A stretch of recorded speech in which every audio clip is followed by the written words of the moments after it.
Boa noite, João Halley. Ah, esqueci o integrante da equipe aqui. Eu tive que expulsar ele da cadeira para poder começar a live.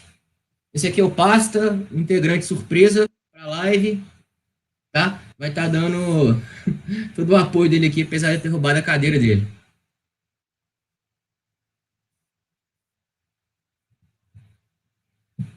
Boa noite aí. Ô, fala, Horácio tá aí na área. Fátima, Ivan Pimentel, José Carlos, Angélica Rocha, Maurício Regis. Só mais um minutinho para ver se a gente consegue dar início à live, tá bom? Na hora que der 19h42, a gente já começa aqui a live.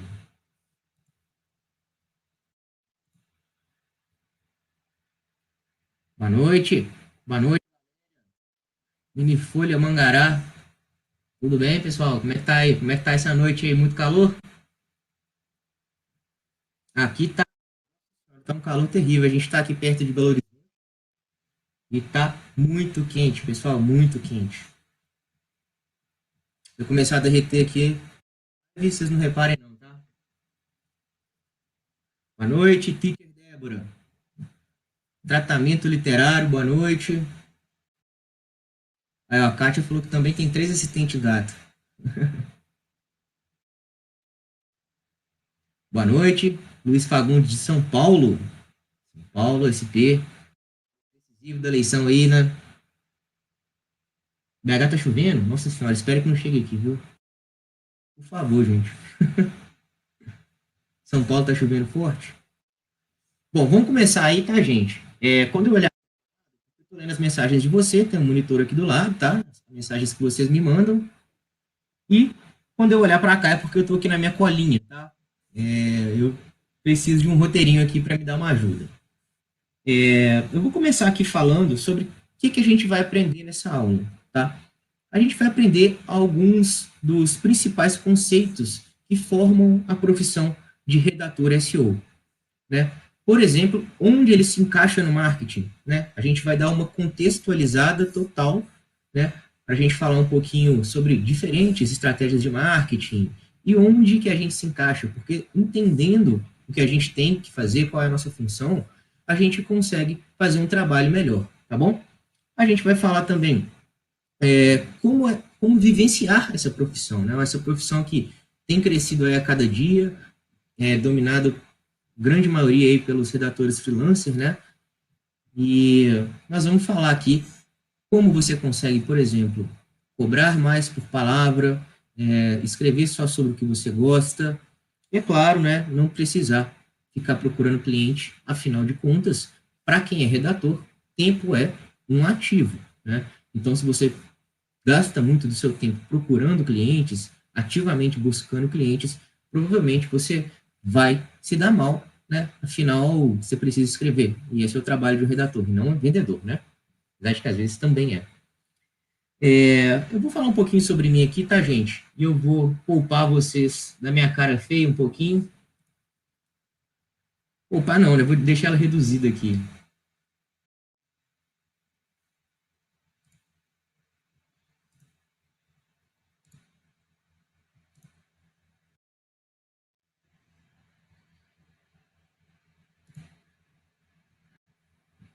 Beleza? Agora eu estou aí compartilhando a minha tela com vocês, né?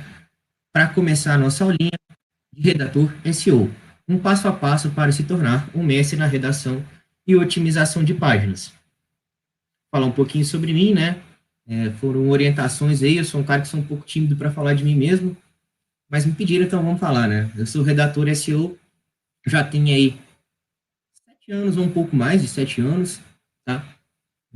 É, eu sou autor de blogs sobre marketing e principalmente agências digitais, né? Então, existe aí na nossa profissão, a primeira informação que vocês podem recolher aí é que existem redatores especialistas e generalistas. Generalistas são aqueles que escrevem sobre diversos temas, sobre diversas áreas, né? Os especialistas escrevem só sobre um tema. Eu sou especificamente especialista em marketing digital, tá bom? A minha formação é de jornalista, né? Apesar de não ter muita afinidade com as câmeras, como vocês podem ver, eu tenho MBA em marketing digital Eu também sou escritor, não sou escritor profissional ainda, pretendo lançar um livro no ano que vem, na verdade dois, tá? Um sobre marketing e outro sobre fantasia, que é Harry Potter, Senhor dos Anéis, não sei se vocês gostam dessas coisas, né? Eu também já atuei como consultor de marketing de conteúdo, no qual eu elaboro estratégias digitais de conteúdo para empresas terceiras. E eu sou o criador do blog Redator SEO, tá? Que é o meu blog pessoal. Vocês podem acessar lá, redatorseo.com. E também um colaborador do marketingdeautoridade.org, tá? Para vocês saberem aí, eu já tenho mais de 10 mil artigos redigidos, otimizados para o Google, o que me dá aí um bocadinho de conhecimento sobre esse tema, né? Inclusive acompanhando as mudanças que vieram ao longo do tempo. Tá bom? Se vocês quiserem me seguir aí nas minhas redes sociais, tá aí, né? Tem o meu LinkedIn, com quem eu dialogo, tem muita gente, muitos de vocês vieram por aí, né? Tem um Instagram que eu passo dicas diárias sobre escrita também, que é o @redator.seo, tá? Facebook, onde a gente posta um pouco menos, mas também estamos por lá. Meu e-mail tá aí, para quem quiser me mandar uma mensagem, uma dúvida, e o meu site. Tá bom? Aqui, eu gostaria de começar a contar, antes de mais nada, uma pequena historinha, né? Desculpem aí o, o GIF, né, gente? É uma história um pouco triste, né? De como foi o início da minha carreira. Quando eu comecei, né? Eu comecei trabalhando, como a maior parte das pessoas, em um formato CLT, em um formato de trabalho fixo, né? E eu trabalhava das 6 às 20 horas, né? Considerando ali o tempo de ônibus, o tempo que eu ficava dentro do ônibus. Trabalhava muito, trabalhava às vezes até mais tarde, chegava em casa exausto, somente sobrava tempo para dormir e acordar no dia seguinte. Como eu estava estudando no sábado ainda, e eu estava distante da minha família, né, eu trabalhava em Belo Horizonte, a minha família mora em Lagoa Santa, que é a 30 quilômetros de distância mais ou menos, longe dos amigos, longe de tudo, então a minha vida era o trabalho, era só isso. Tá? E assim, eu tive uma vida um pouco infeliz naquela época, né? Um pouco, eu estou sendo eufemista, tá, gente? Era muito infeliz, eu tinha muita dificuldade, chorar todo dia, foi esse o meu destino, né? A minha trajetória naquele momento. E então, eu descobri, na época ali, a Rock Content, né? Que é uma das maiores empresas de marketing de conteúdo do mundo. Na época não era tão grande, tá? Mas eles já contratavam freelancers para fazer alguns pequenos textos. Então, eu comecei a fazer alguns pequenos textos, né, na época ali, textos de 500 palavras, que eram a maioria dos textos que eles pediam, e ganhar um dinheirinho extra, né, por fora, né, fazia 2 horinhas extras que eu tinha ali no dia para descansar, eu fazia esses textinhos. E aí, um dia, eu comecei a pensar, com toda essa infelicidade, com toda essa satisfação, eu parei e pensei, olha, por que eu não tento viver só de freela? Será que é possível? Eu tinha essa dúvida. E aí eu calculei o tempo que eu demorava para redigir um texto, o valor que eu recebia, multipliquei pelo número de horas e descobri que eu poderia ganhar 4 vezes mais trabalhando só 2 horinhas por dia. Isso foi um choque para mim, tá, gente? Eu não sei se vocês vão chegar a essa conclusão também, tá? Mas na hora eu falei assim, gente, eu tenho problemas porque eu não tenho clientes, não tenho demanda, não tenho como, não sei se eu vou conseguir manter esse número de clientes, né? Então, como que eu vou fazer isso? Né? Será que eu consigo? Na pior das hipóteses, eu pensei, eu vou igualar o meu salário aqui na agência. Né? Trabalhava como social media, e aí eu pensei, na pior das hipóteses, eu vou igualar esse valor. Tá? Deixa eu tirar esse chorão aqui da tela, gente, só um minutinho. Eu pensei, eu vou, na pior das hipóteses, igualar esse valor que eu tenho aqui como base, né, do meu salário. E foi aí que eu decidi migrar para a vida freelancer, tá? E a partir de então eu prometi para mim mesmo que nunca mais eu voltaria a CLT. Foi contradito, né? Eu voltei a CLT justamente para trabalhar na Rock Content, que é uma das poucas empresas que eu já tinha determinado que se me chamassem eu iria, tá? Então, a Content não foi por um período muito longo, menos de um ano, mas foi onde eu aprendi muito, onde eu convivi com pessoas que são especialistas na área e conheci grandes clientes, trabalhei com grandes clientes e descobri mais sobre esse universo do marketing de conteúdo. Beleza? No entanto, ali, quando eu comecei com o Freelo, também não foi fácil a minha vida, né? Eu tinha lá meus problemas para conseguir jobs com frequência, eu tinha muitos problemas de produtividade, eu não conseguia produzir, como você tem, você faz seus próprios horários, você faz seu próprio tempo, então muitas vezes você não tem organização, às vezes você vai começar a trabalhar às 7 horas da noite, e aí você acaba enrolando um pouquinho, deixa sempre para o dia seguinte. Eu tive muitos desse tipo de problemas, tá? E aos poucos eu fui descobrindo alguns atalhos. E é isso que eu vou tentar passar para vocês, tá? Aqui hoje e também no curso que a gente está para lançar aí mais adiante. Beleza? Eu quero passar esse conhecimento justamente para poupar vocês de terem esses obstáculos que eu enfrentei na minha carreira, tá? Como eu disse, são 7 anos. Né? O meu pai, que está do meu lado, por exemplo, ele já saltou vários desses obstáculos porque ele conversou comigo, já tinha passado pelas mesmas dificuldades, passei alguns ensinamentos, mostrei cada coisa. Então, não apenas em questão de conhecimento, mas também de prática, em questão de como viver mesmo com um freelancer, sabe? Ele aprendeu bastante coisa comigo e eu espero que eu possa também passar isso para vocês. Beleza? A gente vai começar aqui a nossa aula de fato, tá?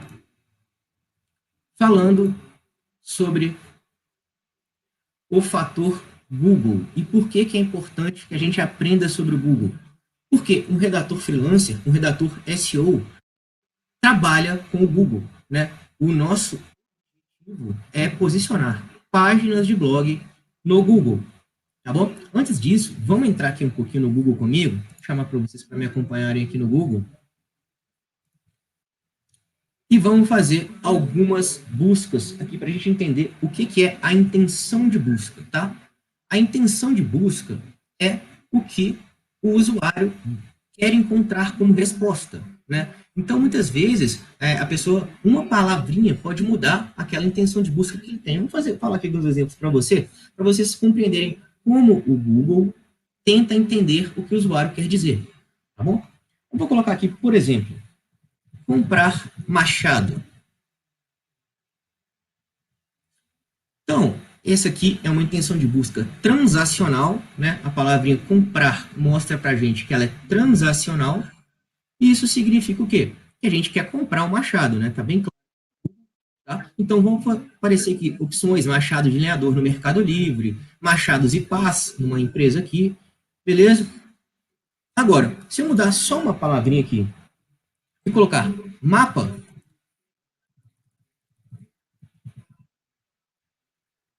vai aparecer o mapa da cidade de Machado, a cidade aqui do sul de Minas, tá? Então, a mudança de uma simples palavrinha já faz ele interpretar o usuário completamente diferente. Vamos colocar mais uma busca aqui, que é o que é Machado. Essa que a gente colocou do mapa, tá, gente? Uma busca navegacional. Tá? Aqui a gente já tem um resultado de uma busca informacional. Estou perguntando o que é o Machado. E já muda completamente a carinha aqui do Google, né? Os resultados que ele traz para a gente. Né? Tá falando aqui o que é a ferramenta Machado. Tem a definição do dicionário da palavra Machado. Beleza? Então eu falei isso aqui só para a gente entender como funciona o Google. Tá? E a gente tem esses 3 tipos de intenção de busca: a transacional, que é quando está envolvido com compras; a navegacional, que está envolvido com localidades, mapas, cidades, né, os locais; e a informacional. E a gente trabalha com as informacionais, tá? A gente trabalha com isso. Só para dar continuidade aqui, né?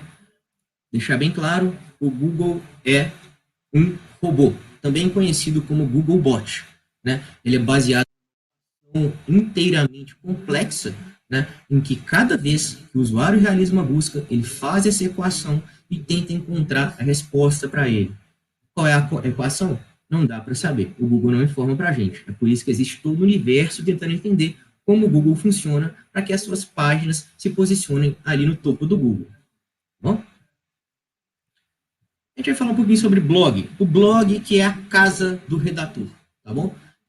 Nesse canal que um redator SEO vai atuar sempre, tá bom? E vamos tentar entender mais ou menos, voltando aqui para o Google, né? Como funciona o Google, tá bom? Eu vou colocar aqui, por exemplo, imagine que eu seja um designer, né? E estou querendo buscar imagens gratuitas na internet. Eu venho aqui e digito bancos de imagem gratuitos. Beleza? Aqui, esse primeiro resultado, como vocês podem ver, é um anúncio indicado aqui pelo cantinho, tá? Então, geralmente, as pessoas não clicam muito neles, né? Existe todo um universo dentro do marketing digital, que é o de anúncios e mecanismos de buscas, mas não é o que é interessante aqui para a gente agora. Para a gente, os resultados orgânicos, naturais, né, é que são os mais interessantes. Então, a gente vai entrar aqui nos 50 melhores bancos de imagens gratuitos de 2020. Se vocês repararem aqui, está escrito bancos de imagem gratuitos, coincide exatamente com a palavra-chave bancos de imagens gratuitos, que está aqui no título, certo? E aqui a gente cai no blog da Rock Content, num artigo redigido por mim, tá? Que vai ter aqui, só aceitar, algumas informações relevantes de bancos de imagens gratuitos. Quais são eles, certo? Tem aqui as informações no geral, mostrando pra gente. Então, se eu sou aquele designer que eu estava falando, isso aqui resolveu a minha busca, né? Ele resolveu a minha dúvida? Resolveu, muito provavelmente. Nem sempre o Google acerta, mas normalmente sim, ele está trabalhando continuamente para isso. Vamos fazer outra busca aqui. Canibalização de palavras-chave. Canibalização de palavra-chave é algo que, quando dois textos no mesmo blog para a mesma palavra-chave, mais tarde a gente vai falar sobre isso. Mas a gente clicar aqui, por exemplo, que é um professor procurando o que é canibalização de palavra-chave, ou como evitar, né, essa canibalização de palavra-chave, cai de novo em um textinho meu, escrito aqui no blog da Rock Content, que vai falar sobre o que é a canibalização de palavra-chave, vai falar por que é um problema, certo? Eu vou dar só mais um exemplo aqui de busca para a gente, tá bom? De penalizações do Google. Tem um resultado um pouquinho diferente, como vocês podem ver.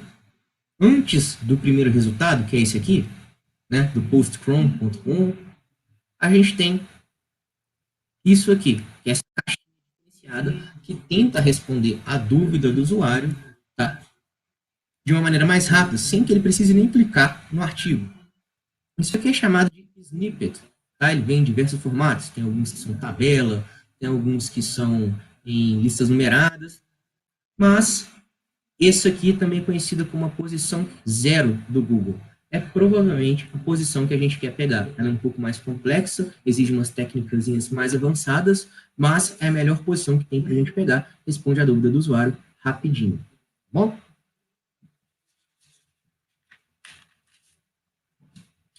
Vou falar agora aqui um pouquinho, para continuar a contextualizar tudo, tá? Sobre o inbound marketing. E por que é importante a gente falar sobre inbound marketing antes de ir para a carreira de redator? Para a gente poder ter noção do que está fazendo, né?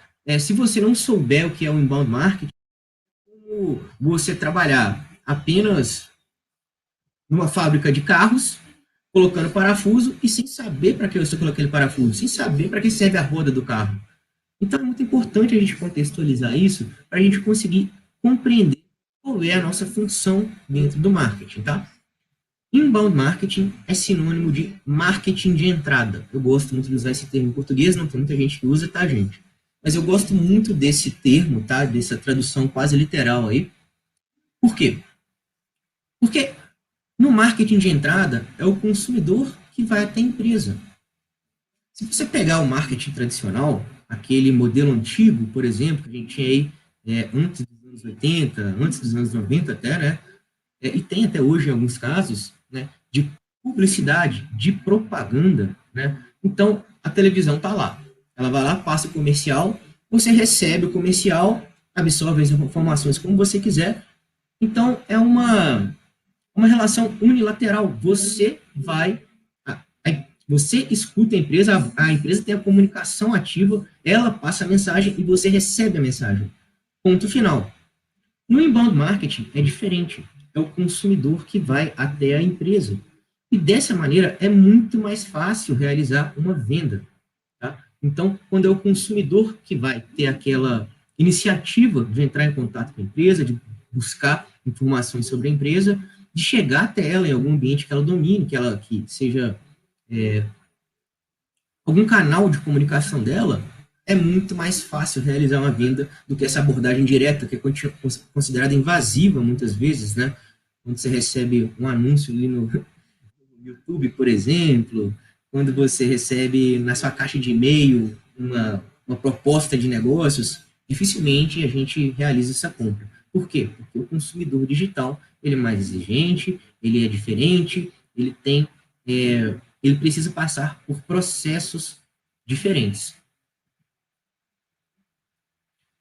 E tudo que a gente vai usar dentro do inbound marketing, tá? Que é o contrário de outbound marketing, que seria basicamente o marketing de saída, né?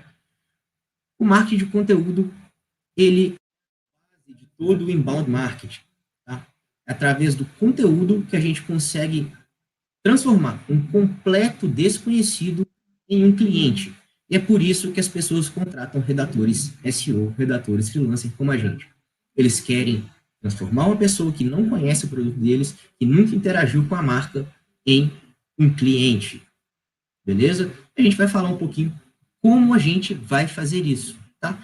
É por meio do marketing de conteúdo, que constitui, tá, o inbound marketing. A gente pode falar que enquanto o inbound marketing há uma parede, o marketing de conteúdo é o cimento, tá? Então você usa o marketing de conteúdo para tudo, para transformar esse desconhecido em cliente. Eu preciso falar para vocês como isso funciona. Vou pedir desculpa aí, porque aqui está meio complicado, né, essa tabelinha, e a gente não tem foco nisso. Por enquanto, a gente só precisa entender o que é, tá bom? Para a gente saber o que é o funil de marketing. O funil de marketing, ele visa atrair pessoas, converter elas em leads, eu vou falar sobre esses termos mais tarde, fechar um negócio e depois encantar ela para ela se tornar um cliente fiel, beleza? E aqui ele está em formato de funil pelo seguinte, você vai atrair uma grande quantidade de pessoas e aí você vai querer que elas assinem a sua newsletter, e aí já diminui o número de pessoas que vão assinar a newsletter, e aí elas vão fechar o negócio, já diminui o número de pessoas até sair daqui como um cliente, certinho? Vamos lá.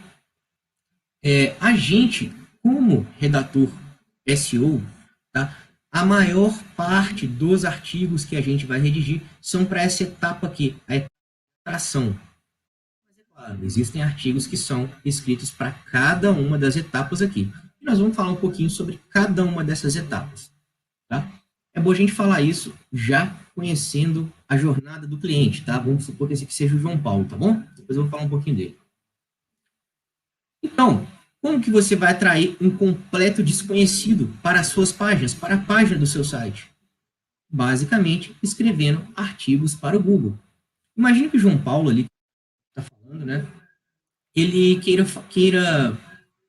por exemplo, ele tem um cachorrinho, vocês viram ali, né? Ele queira pesquisar sobre casinhas de cachorro. Ele comprou um cachorrinho, ele quer uma casinha para o cachorro. Tá? E aí ele vai buscar, obviamente, um mecanismo de busca. Normalmente, em 97% das vezes, o Google.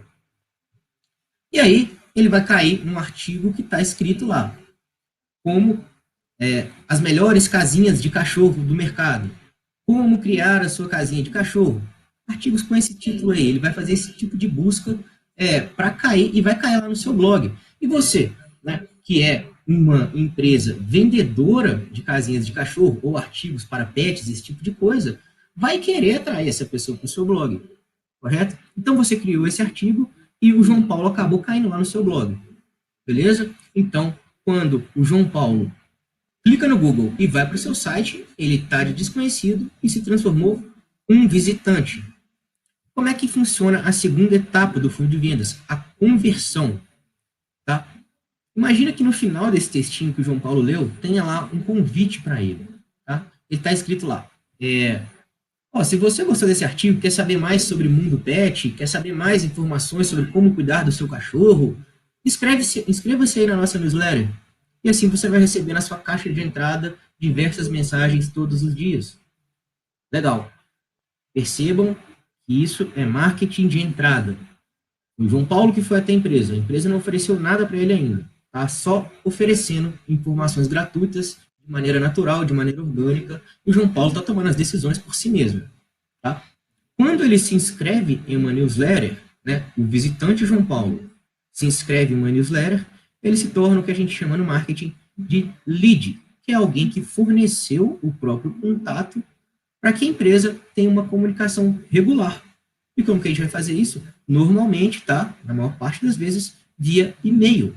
Ou seja, você tem o e-mail dele, do João Paulo, ele te pediu para você enviar informações para ele, e a partir desse momento agora vocês podem estreitar relações. Agora vocês são praticamente amigos próximos, né? O e-mail, gente, muita gente acha que o e-mail acabou, o e-mail caiu. Não é verdade. O e-mail ele se tornou um canal de comunicação muito mais pessoal, muito mais próximo. Então, você só recebe nessa caixa de entrada o que você quer. É diferente das redes sociais, que a gente recebe milhões de mensagens, né, e tal. No e-mail, você vai filtrar para ter aquilo que você acha interessante. E se o próprio João Paulo pediu para a gente enviar informações sobre o mundo pet para ele, significa que ele é um cliente em potencial para a nossa empresa que vende artigos de mundo pet. Correto? Então, a gente passou até agora aqui. O João Paulo, que era um desconhecido para a empresa, se tornou um visitante do blog através do artigo que ele achou lá, leu o texto inteiro, se inscreveu em uma newsletter, tá? Se transformou em um lead, e a partir do momento que a gente começar a enviar conteúdo importante para ele, a gente envia, por exemplo, uma vez por semana ou 2 vezes por semana, isso vai variar de acordo com a estratégia de cada negócio, né? A gente passa a enviar para ele ali algumas informações sobre o mundo pet, como cuidar do seu cachorro, como dar banho no seu cachorro. A gente envia, por exemplo, um tutorial de como criar uma casa para o seu próprio cachorro, várias outras coisas que podem ser úteis para quem gosta de mundo pet, correto? Nesse momento, a gente está fazendo algo que chama-se fluxo de nutrição. A gente está nutrindo esse lead com informações. E aí, ele passa a confiar na gente, a enxergar a gente como uma empresa especialista. E aí, em algum momento, né, as plataformas de automação de marketing conseguem compreender o comportamento dele com as mensagens que a gente manda. Então, se o João Paulo interagir muito com nossos e-mails, abrir os links que a gente manda, abrir nossas mensagens, responder nossos e-mails, curtir nossas redes sociais, significa que ele é um potencial cliente engajado, porque ele já gosta da nossa marca, gosta do nosso conteúdo, entende o que a gente faz, enxerga a gente como especialista. Nesse momento, ele pode receber uma oferta. Não é mais invasivo. Ele solicitou comunicação. Então, você vai chegar lá e vai falar, então, ei, João Paulo, aqui, eu vi que você gosta muito de casinhas de cachorro, você não quer conhecer a nossa linha, não? Nesse momento, muitas empresas até ativam o time de vendas, tá? Se tiverem vendedores. Claro, pode ser só por uma mensagem de e-mail, oferecendo assim. Mas pode ser uma ligação mesmo. Você liga para o cara. Pensa, se você fosse voltar para cá nos desconhecidos e ligar para cada pessoa, imagina esse tanto de xingamento. Você já deve ter passado isso com telefonia, né? A Oi te ligando, a Vivo te ligando, né? Não funciona muito bem a pessoa chegar e oferecer uma proposta do nada. Mas o João Paulo, que já passou por todos esses estágios, mostrou interesse, já confia na sua empresa, é muito possível e provável que ele compre na sua empresa. Tá? Então, de desconhecido, João Paulo chegou no nosso blog, se tornou um visitante, assinou a newsletter, se tornou um lead, fechou o negócio com a gente e se tornou um cliente. A gente tem essa última etapa aqui do funil, que é basicamente para você fidelizar os seus clientes. Afinal de contas, é muito mais barato você manter um cliente do que conquistar novos. A gente tem que ter em mente, gente, que todas essas etapas aqui custam muito dinheiro. Pensa bem, você tem que produzir o conteúdo, você tem que ter um site com alguns plugins, provavelmente você vai precisar de um programador para fazer isso, você vai precisar de outros profissionais, publicidade, design, né? Você vai ter que ter uma ferramenta de recolhimento de leads, você vai ter que ter uma ferramenta de e-mail marketing, tudo isso custa dinheiro. Então, por isso que manter o seu cliente fiel é muito mais barato. E aí, quando você faz um bom trabalho, né, de encantar o seu cliente já conquistado, ele se torna um divulgador ou advogado da marca, que é o nível mais alto de engajamento que as pessoas têm com as marcas. Então, para entender isso tudo aqui, né, eu falei tudo isso para a gente entender a função de um redator, que é redigir textos que vão para blog e vão atrair pessoas. na maior parte das vezes, tá? As pessoas podem entrar em outras etapas do funil, mas normalmente é aqui que a gente está posicionado. Aqui o João Paulo, tá, gente? Que eu apresentei para vocês aí mais cedo. Agora, gostaria de convidar vocês para conferirem comigo aqui, tá? Um texto que eu criei apenas para essa aula, para vocês entenderem como é a anatomia de um texto otimizado, tá bom? Vamos ver se vai dar para vocês enxergarem direitinho, mas eu vou ler aqui passo a passo, não se preocupem, tá bom? Então, o que eu fiz aqui?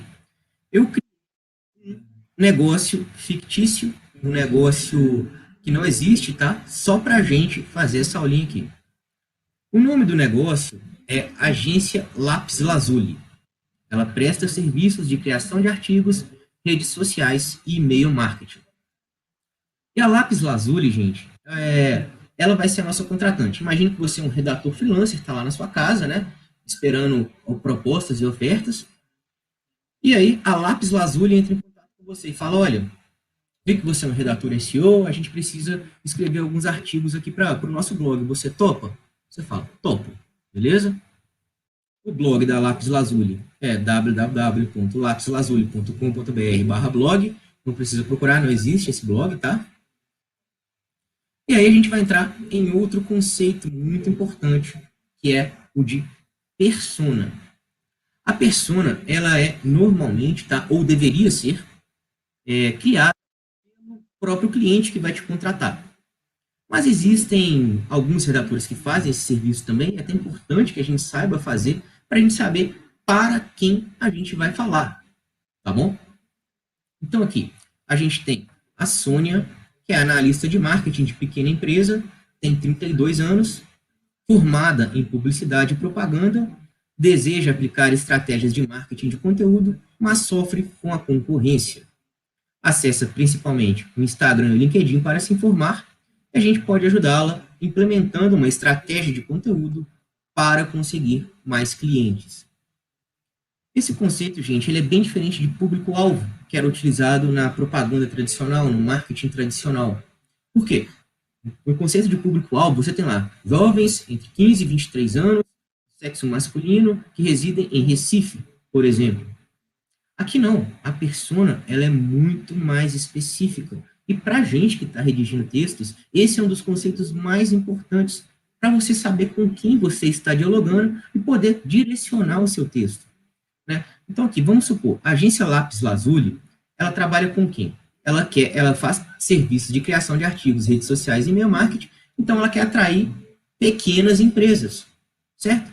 Então, poderia ser outra pessoa aqui? Poderia ser o dono de um pet shop? Poderia também, ele teria interesse em criação de artigos, redes sociais e e-mail marketing, certo?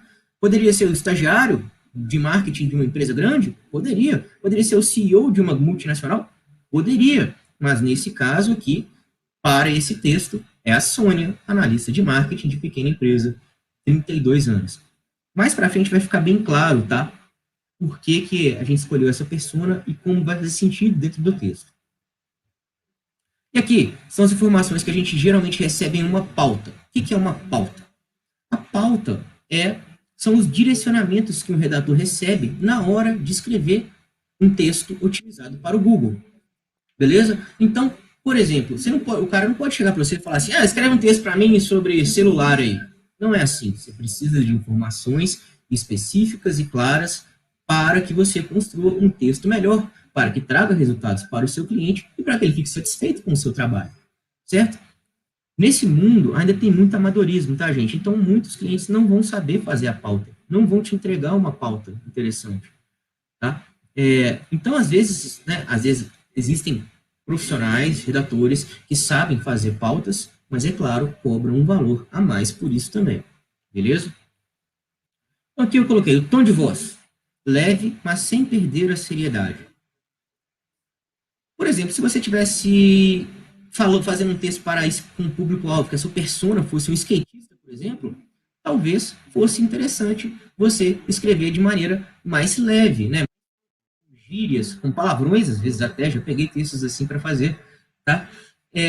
E, por outro lado, se você estiver falando, por exemplo, sobre investimentos, a linguagem normalmente é um pouco mais séria. Você está falando sobre assunto de pessoas mais sérias, de pessoas que não querem muita piadinha, né? Não está naquele momento de leitura ali em que ela quer muito entretenimento.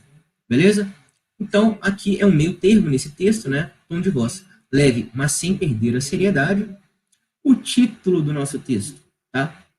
Isso aí, normalmente, eu volto a repetir, é obrigação do cliente, mas muitas vezes você vai ter que fazer isso também, porque, como eu disse, o mercado ainda é um pouco cru, tá bom? Então, 4 melhores dicas de marketing de conteúdo para 2020.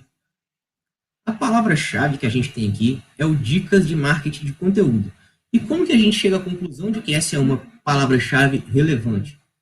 Existem ferramentas de palavra-chave que você vai digitar lá, a palavra-chave, né? A pessoa chega lá e digita dicas de marketing de conteúdo. Aí ela vai te falar, olha, tem 1000 buscas por mês por esse termo aqui de pesquisa, né?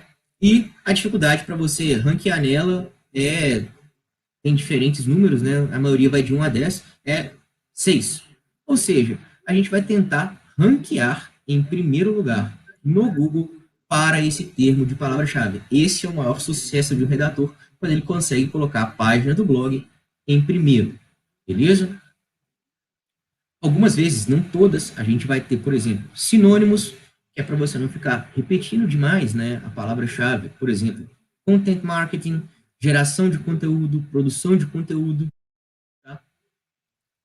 Palavras-chave relacionadas, que são palavras-chave, não necessariamente sinônimos, mas que seriam legal se aparecessem no texto também para o Google identificar o tema, para identificar relações entre a palavra-chave e palavras-chave que são relacionadas. O estágio do funil, né? Eu coloquei aqui no topo, afinal, esse é um texto que visa atender as pessoas lá do topo do funil, que não tem conhecimento ainda tão grande, né? A pessoa está buscando dicas de marketing de conteúdo, apesar dela já saber, ela é topo quase meio de funil, tá? E o CTA, que é a chamada para a ação. Qual é o objetivo desse texto? A gente quer que o usuário assine a nossa newsletter. Tá bom? Esse é o objetivo desse texto, porque afinal está no topo do funil, a gente quer fazer naquela tabelinha de novo, converter ele em um lead, ou seja, convidá-lo a assinar a newsletter. E o tamanho do texto, 500 palavras. Tá bom? Uma coisa que é muito legal a gente pedir também são referências para quem elabora a pauta. Beleza? Então aqui tem um texto do blog do Neil Patel, né?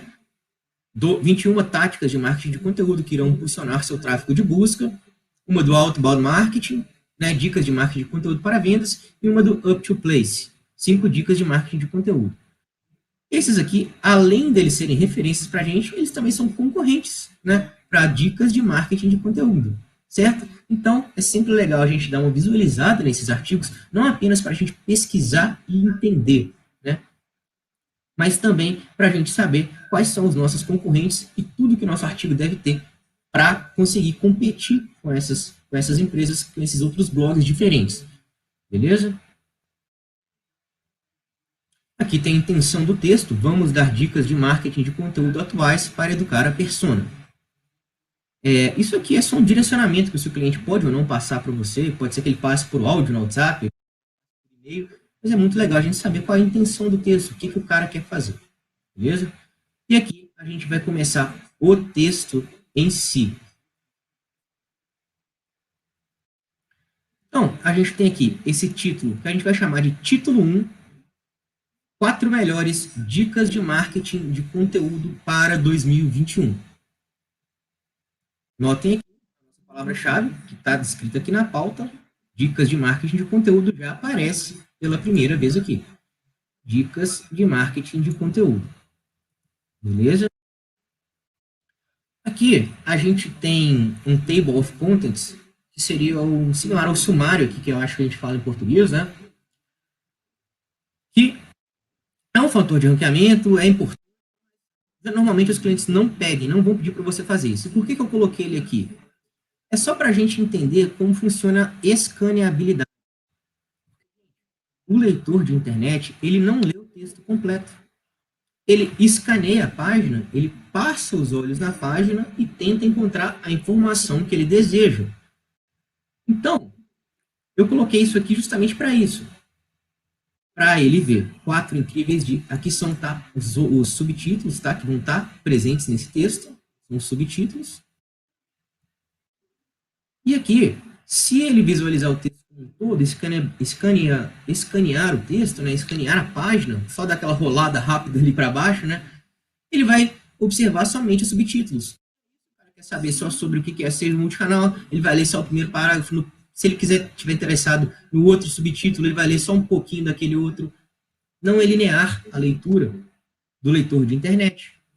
Então, isso é muito importante para a gente compreender e fazer esse sumário aqui antes mesmo de iniciar o título, para que fique escaneável, porque a gente consegue visualizar de uma maneira mais fácil, senão a gente perde no meio do título. Vamos para o texto.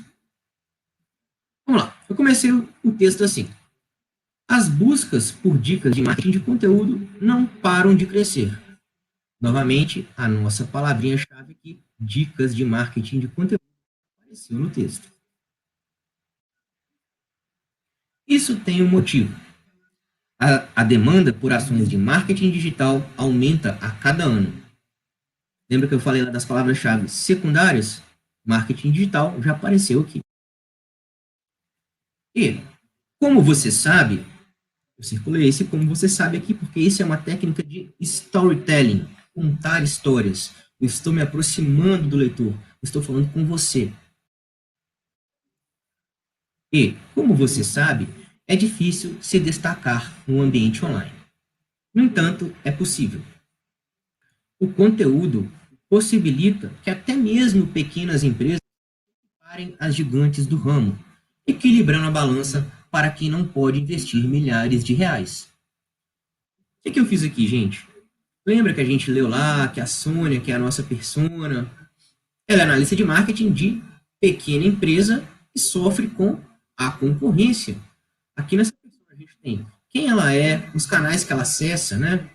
Os principais problemas que ela sofre e como a gente pode ajudar ela, certo? Então, quando eu coloco aqui, o conteúdo possibilita que até mesmo pequenas empresas se equiparem às gigantes do ramo, eu estou fazendo uma adequação à persona. Viu o quanto a persona é importante? A gente tem que saber com quem a gente está falando para que a gente consiga escrever um artigo direcionado para ela. Redes sociais, novamente uma palavra-chave secundária, disposta lá na nossa pauta. Blogs, e-mail marketing, outra palavra-chave secundária, disposta lá na nossa pauta. E-books, slides, webinários.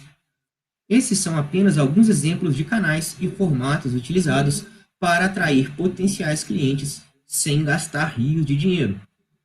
De novo, a Sônia, ela é analista de marketing de uma pequena empresa. A empresa não tem um grande orçamento. Isso significa que essa frase aqui é importante para ela, sem gastar rios de dinheiro. Então, o que eu fiz? Simplesmente coloquei um recurso de escaneabilidade, que é o negrito, porque eu acho que essa frase aqui é importante para ela. Certo? Dá um destaque, se ela passar os olhos correndo, ela vai passar primeiro sem gastar rios de dinheiro. Vamos lá. Se você quer saber as principais dicas de marketing de conteúdo ou content marketing, aqui pela primeira vez a gente colocou um sinônimo que a gente estava marcado na nossa pauta. Chegou ao lugar certo. No texto de hoje, saiba quais são as principais tendências dessa estratégia em 2021 e como aplicá-las no seu negócio. Vamos lá? Pode reparar que a gente tem um textinho um pouquinho informal, né? Ele não usa termos muito complicados e chama vamos lá, vem comigo, esse tipo de coisa, porque está escrito lá que o tom de voz é sério, é informal, mas sem perder a seriedade, certo? Aqui, gente, o que a gente tem aqui, tá? É uma técnica de escrita de introduções. Eu aprendi com um dos meus maiores mestres, né? É o André Gerê, trabalha lá na Rock Content. Tá?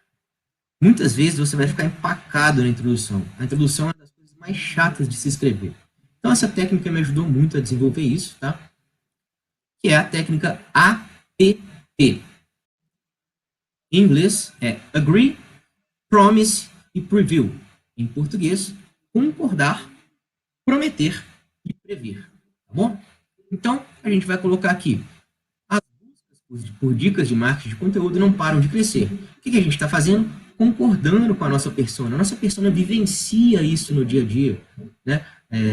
Ela sabe que marketing de conteúdo não para de crescer. Provavelmente ela encontrou o nosso texto buscando sobre marketing de conteúdo, então a gente está concordando com ela e gerando ali um sentimento de empatia. Aqui, quando eu falo que é difícil se destacar no ambiente online, no entanto, é possível, eu estou fazendo uma promessa, certo? Estou dizendo para o meu leitor que é possível fazer isso. Aqui embaixo, no texto de hoje, saiba quais são as principais tendências dessa estratégia em 2021 e como aplicá-las no seu negócio. Eu estou prevendo o que vai vir no texto. Tá? Isso aqui é só uma dica, não é uma fórmula exata, não tem a ver com otimização, é só para facilitar a vida de quem produz artigos. Vamos lá. A gente vai para o primeiro título 2 do nosso texto.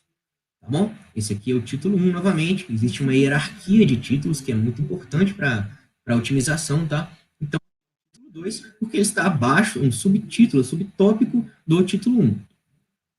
4 incríveis dicas de marketing de conteúdo para 2021. De novo, nossa palavra-chave aparece em título 2, dicas de marketing de conteúdo. Investir na produção de conteúdo é uma ação indispensável para quem quer multiplicar os ganhos da empresa. Aqui a gente tem, novamente, um sinônimo, que foi marcado lá na nossa pauta, certo? Afinal, 3 a cada 4 brasileiros acessam a internet. Aqui a gente tem um importante mecanismo que auxilia, né, a otimização, que é um link de saída. Eu estou colocando qual foi a pesquisa que me informou que 3 a cada 4 brasileiros acessam a internet.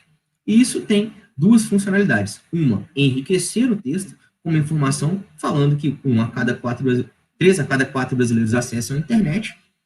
E 2, caso ele tenha curiosidade, ele pode clicar aqui no link e vai para a página direto da pesquisa, né? Afinal, eu preciso dar credibilidade para o meu texto, certo? E os links de saída são fatores de ranqueamento. Se você tiver links de saída interessantes, que levam para páginas que fazem sentido, tá? O Google te promove e te dá uma pontuação maior para te ranquear lá no Google. Se o seu cliente está online, é preciso encontrá-lo. O melhor meio para isso é a geração de conteúdo. Novamente o sinônimo. É a geração de conteúdo relevante, que visa atraí-lo, engajá-lo e realizar vendas. Por isso, atente-se às principais dicas de marketing de conteúdo, novamente, para 2020 e prepare-se para dar início ao seu planejamento. A primeira dica que a gente tem aqui, né, afinal o texto é 4 dicas de marketing de conteúdo para 2021, um título 2, e agora vem os títulos 3. A gente vai ter aqui 4 títulos 3, que são as 4 dicas. Não sei se ficou bem claro aí a hierarquia dos títulos, o título 1 é o principal, e aí você vai adicionando subtítulos, né, que são título 1, título 2, título 3, quanto menos importante, quanto mais concentrado em um tópico acima, por isso, menor é o valor, né? O título 3 é menos importante que o título 2. Na verdade, não sei se é menos importante, mas é uma vertente, né? Existem variáveis para você falar sobre esse tópico aqui. Você fala em cada uma delas. E a primeira dica é adapte a sua persona. Eu vou começar assim. A persona é um dos mais importantes conceitos de marketing atualmente. A gente já falou sobre isso aqui, né? Mas como o texto fala sobre marketing de conteúdo, ele cabe, né? E aqui eu coloquei o quê? Um link na persona. Só que isso daqui não é um link de saída como esse aqui do TIC Domicílios que eu coloquei para informar que vai levar o meu usuário para uma página externa do meu blog. Esse é um link interno. Significa que dentro do próprio blog do cliente existe uma outra página falando sobre persona e é razoável eu parar e pensar, olha, se o cliente chegou aqui e leu isso e não sabe o que é persona, é legal para ele poder clicar aqui e ir para esse outro texto que vai explicar o que é persona. Então, os links internos são extremamente importantes em um texto otimizado, tá? Porque eles facilitam a navegação de quem está lendo.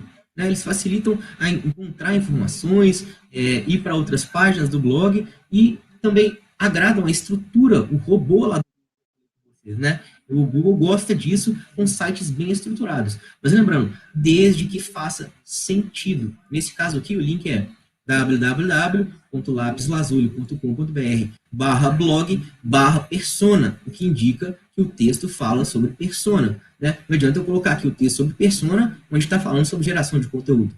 Não tem nada a ver. A pessoa não vai clicar pensando que tem isso. Né? Então, por isso tem que fazer sentido para o leitor. Vamos lá. Trata-se de um personagem fictício que representa o seu cliente ideal.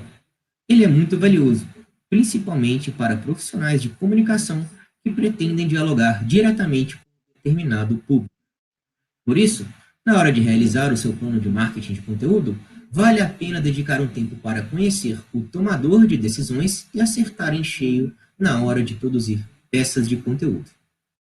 Beleza? Esse aqui foi a nossa primeira dica, que é a promessa que a gente fez aqui no título, 4 melhores dicas de marketing de conteúdo. A primeira é: adapte a sua persona. Segundo, reutilize o seu conteúdo. A reutilização de conteúdo é uma prática muito saudável, principalmente para empresas que não possuem um grande orçamento.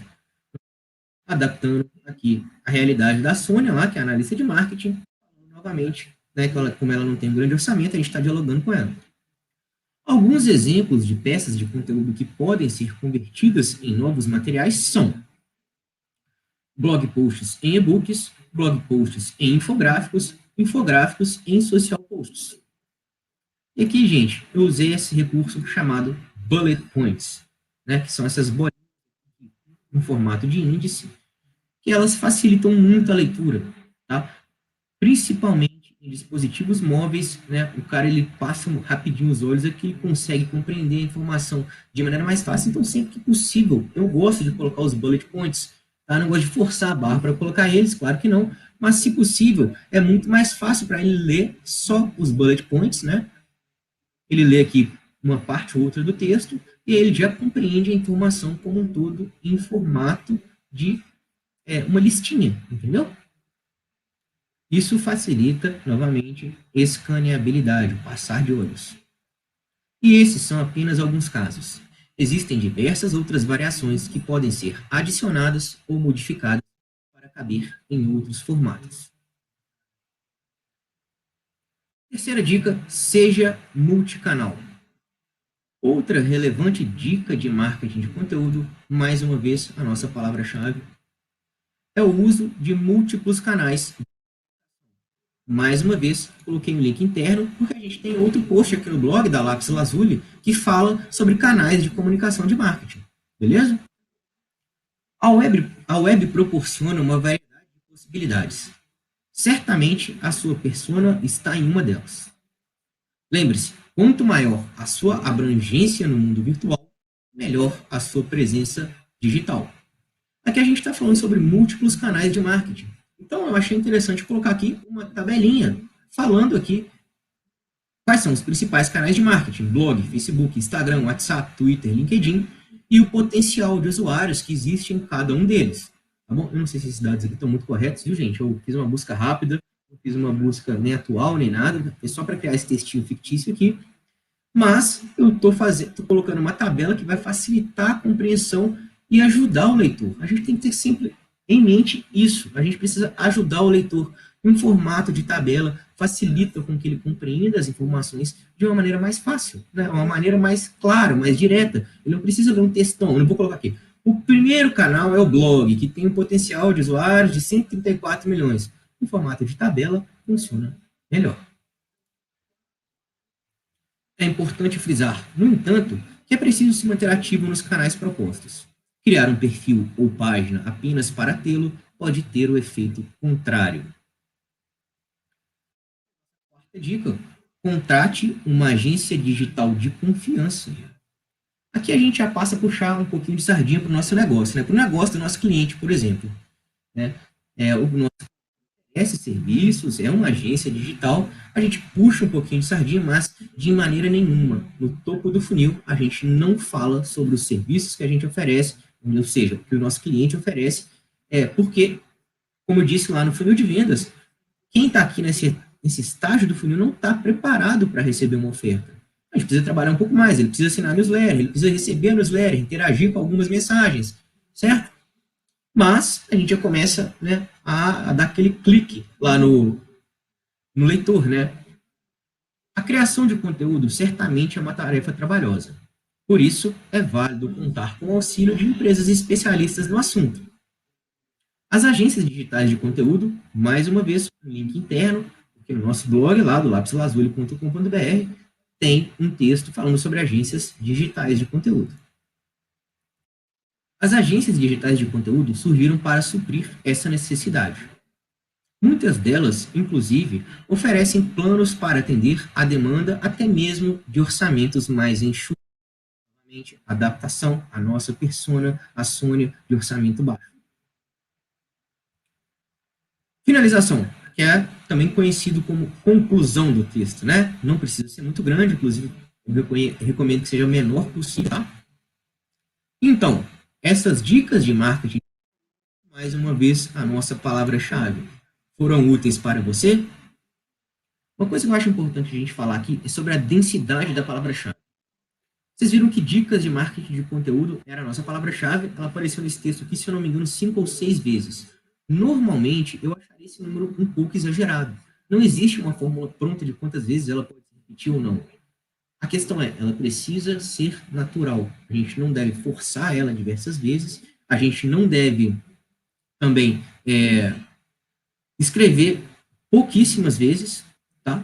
Então, quando for necessário, quando você julgar que é legal, de maneira orgânica, de maneira que não atrapalhe a leitura, você usa a sua palavra-chave.